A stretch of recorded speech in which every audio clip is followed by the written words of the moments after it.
Assalamualaikum warahmatullahi wabarakatuh. Balik lagi di channel YouTube Research Accounting _MZH.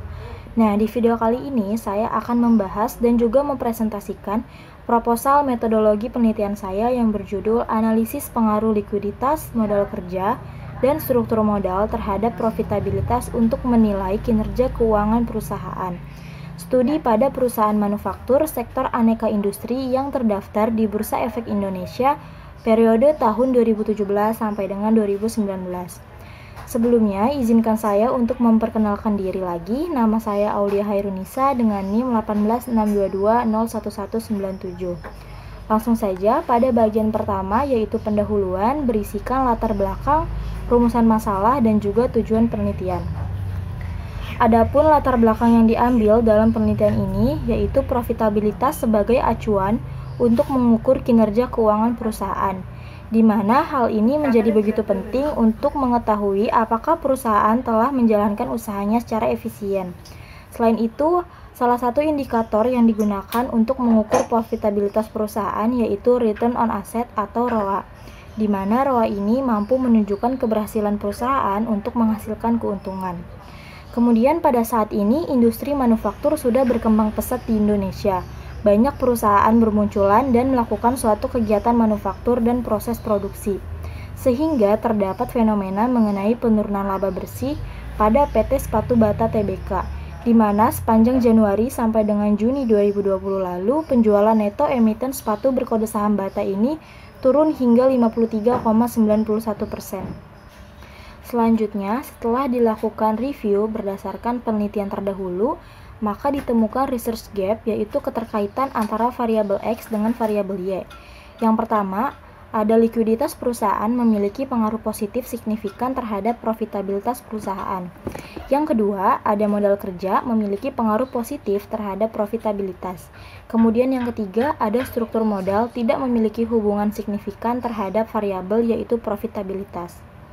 Selanjutnya, ada rumusan masalah. Adapun rumusan masalah dalam penelitian ini adalah sebagai berikut. Apakah likuiditas, modal kerja, dan juga struktur modal berpengaruh terhadap profitabilitas pada PT Sepatu Bata Tbk?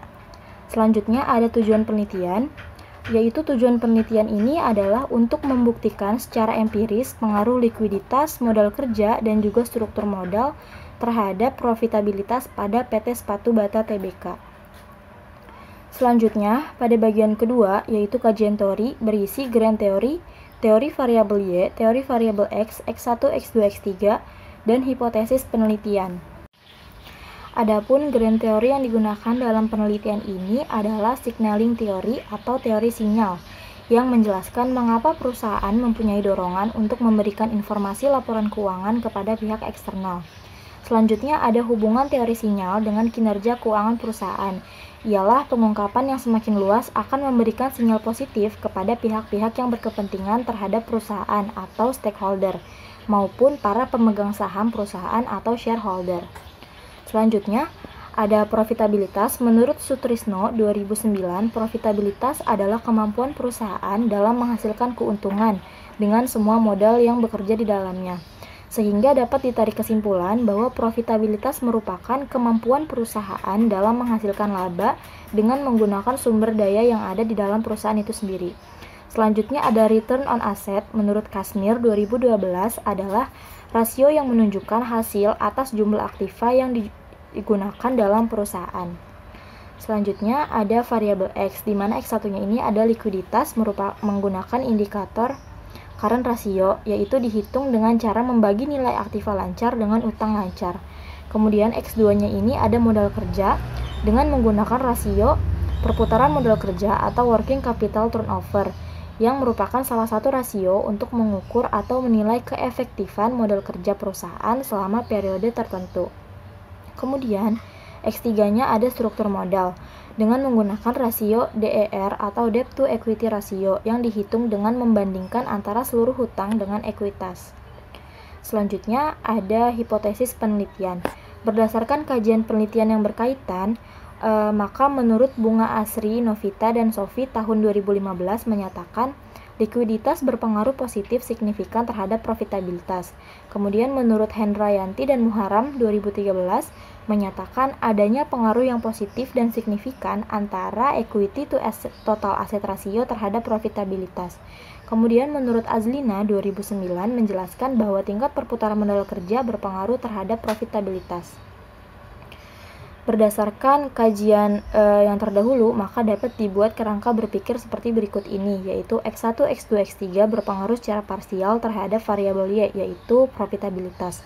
Sehingga dapat dibuat hipotesis seperti berikut ini, di mana H1, likuiditas atau current ratio berpengaruh positif signifikan terhadap profitabilitas. X2, modal kerja atau working capital turnover berpengaruh positif terhadap profitabilitas. Kemudian H3-nya ini ada struktur modal atau debt to equity ratio berpengaruh positif signifikan terhadap profitabilitas. Selanjutnya, ada pada bagian 3 ada metodologi penelitian yang berisi pendekatan penelitian, definisi dan pengukuran variabel, metode pengambilan sampel, metode pengumpulan data, dan metode analisis data. Pendekatan penelitian ini menggunakan kuantitatif, di mana kuantitatif ini merupakan penelitian ilmiah yang sistematis terhadap bagian-bagian fenomena serta kausalitas hubungan-hubungannya. Kemudian pendekatannya ini menggunakan pendekatan studi kausal yang menggambarkan hubungan antara variabel independen yang mampu mempengaruhi variabel dependen. Selanjutnya ada definisi dan pengukuran variabel. Di sini bisa dilihat dari tabelnya.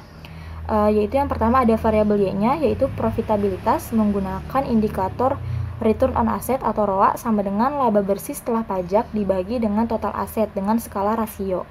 Kemudian X1-nya yaitu likuiditas dengan menggunakan indikator current ratio sama dengan aset lancar dibagi dengan kewajiban lancar dengan skala rasio. Kemudian yang X2-nya ada modal kerja menggunakan indikator working capital turnover sama dengan penjualan bersih dibagi dengan aset lancar dikurangin kewajiban lancar dengan skalanya rasio. Kemudian X3-nya itu ada struktur modal dengan menggunakan indikator debt to equity ratio atau DER sama dengan total kewajiban dibagi dengan total ekuitas dengan skala rasio. Selanjutnya ada metode pengambilan sampel dan pengumpulan data. Adapun pemilihan sampel penelitian ini didasarkan pada metode non-probability sampling, tepatnya pada metode purposive sampling. Kemudian metode pengumpulan data penelitian ini didasarkan pada metode observasi, yaitu dengan kegiatan mencatat, menganalisis, dan menginterpretasikan perilaku, tindakan, atau peristiwa secara terencana. Kemudian data yang digunakan dalam penelitian ini adalah data sekunder. Selanjutnya ada metode analisis data, di mana di dalamnya itu terdapat 5 jenis. Yang pertama itu ada analisis statistik deskriptif, yang kedua ada estimasi regresi data panel, yang ketiga ada teknik pemilihan model regresi data panel yang di dalamnya terdapat uji Chow, uji Hausman, dan uji Lagrange multiplier. Yang keempat ada uji hipotesis, di dalamnya terdapat uji F, uji R-square, dan uji T. Dan yang terakhir ada analisis regresi data panel. Sekian presentasi dari saya. Wassalamualaikum warahmatullahi wabarakatuh.